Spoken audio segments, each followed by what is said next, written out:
Jóvenes, muy buenas tardes. El día de hoy, uno de los temas que vamos a ver es la participación social.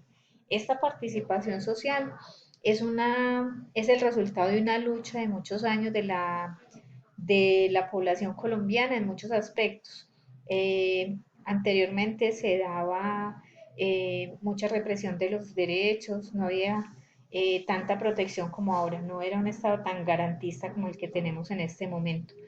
La Constitución ha sido una de las normas que ha ayudado a fortalecer esa garantía de la participación social de todos los sectores, no solo en el sector salud.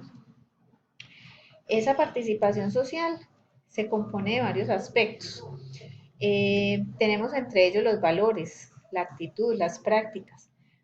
Estas actitudes y valores de pronto nos ha hecho falta reforzar un poco más porque, por ejemplo, cuando vemos las votaciones o cuando hacen un plebiscito, una consulta popular, siempre lo que predomina es la abstención, ¿cierto? La gente no va a las urnas, la gente no participa, no hacemos efectivo ese derecho que tanto le costó a las clases trabajadoras de hace mucho tiempo.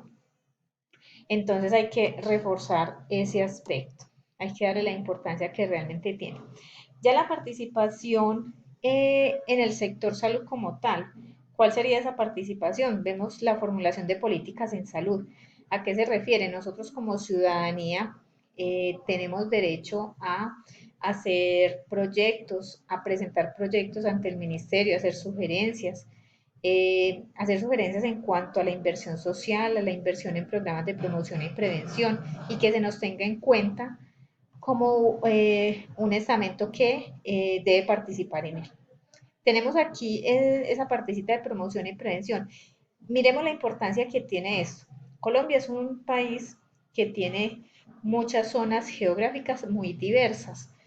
No es lo mismo, por ejemplo, los programas de promoción y prevención que se deben llevar a zonas como La Guajira o los llanos, que son tan desprotegidas, que los programas que se deben realizar en las grandes ciudades, Medellín, Bogotá. ¿Por qué? Tenemos que en La Guajira, en los llanos orientales, hay una problemática muy diferente.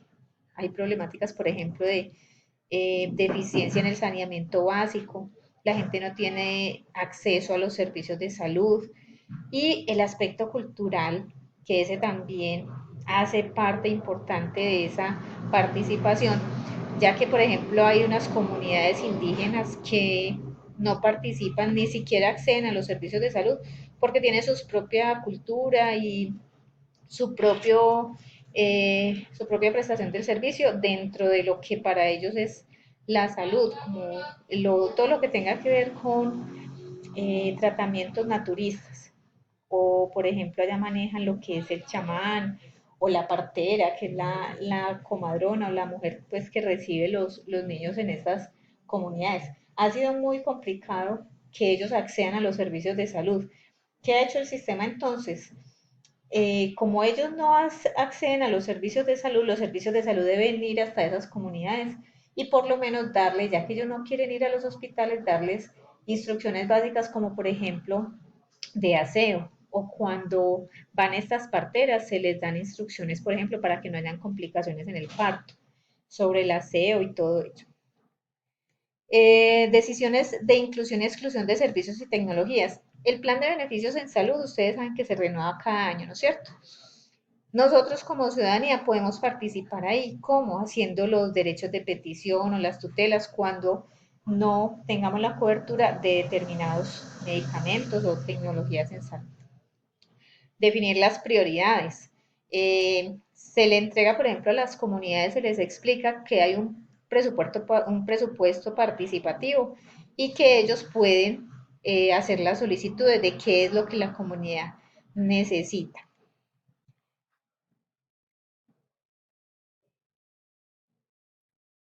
Llamamos los mecanismos de participación ciudadana.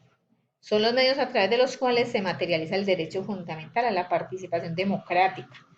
Lo que les comentaba, que muchas veces lo que predomina es la abstención en muchas de las mecanismos que hay de participación, pero la idea es que tengamos acceso a ellos, que conozcamos, por ejemplo, las juntas de administradoras locales, las acciones comunales, todas esas veedurías que son tan importantes en los proyectos, no solo de salud, sino de todos los sectores.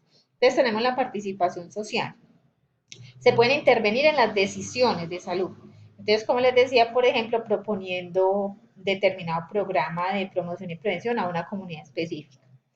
Y participación ya en las instituciones de salud y en la interacción con los usuarios para la gestión, evaluación y mejoramiento. Vemos que en todas las instituciones públicas y privadas tienen sus buzones de sugerencia, ¿no es cierto?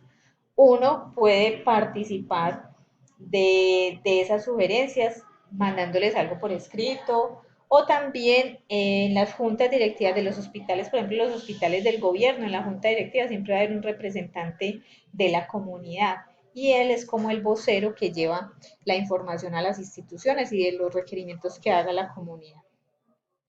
¿Qué es esa participación ciudadana? Es el ejercicio de los deberes y derechos del individuo. ¿Y qué es lo que busca? Conservar la salud, no solo la de los individuos, sino la familiar y la comunitaria. Esa participación comunitaria ya es como por grupos de personas, lo que les decía, por ejemplo, de la JAL, la Junta Administradora Local, las acciones comunales, ya ese es por grupos. ¿Cuáles son las instancias entonces donde se puede participar? La Asociación o Liga de Usuarios. Nosotros somos muy dados a no participar en este tipo de cosas, pero les cuento que, por ejemplo, cada EPS tiene su asociación de usuarios y esa asociación de usuarios debe ser escuchada por las directivas de la EPS y se les debe informar determinadas decisiones. Nosotros somos muy escépticos a ese tipo de cosas y es raro pues como que la gente se informe o pertenezca a esas ligas de usuarios o asociaciones. Los copacos, ¿qué son los copacos? Los comités de participación comunitaria. Ellos se reúnen por comunidades y presentan proyectos ante la alcaldía o, eh, o el Congreso, dependiendo como la trascendencia pues, de lo que estén buscando. Las veedurías, eso es tan importante. Una veeduría en salud son los que van y revisan los contratos, qué tanto dinero se están gastando y si sí se lo están gastando en lo que es.